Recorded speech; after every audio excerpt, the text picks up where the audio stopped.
Every individual must begin somewhere, and so I shall commence.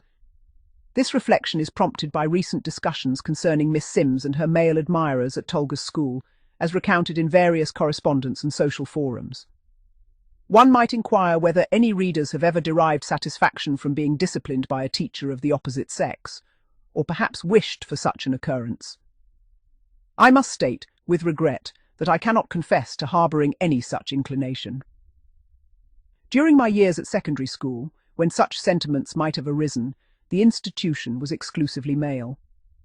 There were no female members of the teaching staff, save for the headmaster's secretary, the matron, and the ladies who served in the dining hall. Nevertheless, it appears that such experiences have indeed occurred.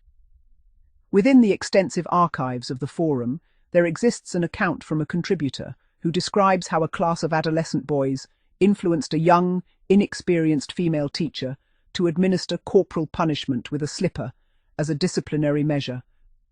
It is reported that she adapted to this role with remarkable ease, and in time found the practice agreeable to the mutual satisfaction of all involved, so it is alleged.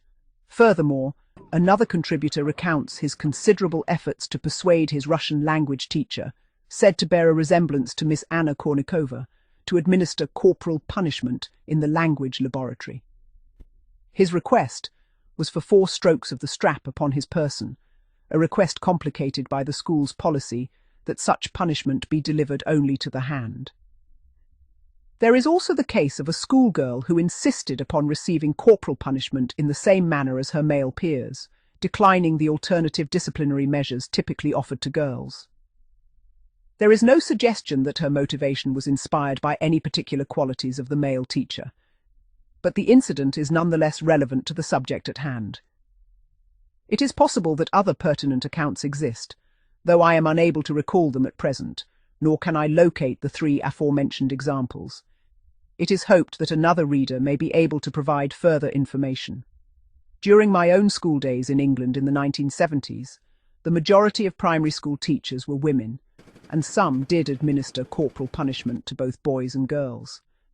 This was generally limited to a slap on the legs or buttocks, or a strike with a ruler, rather than the more severe penalties, such as the cane or slipper, which were reserved for older pupils.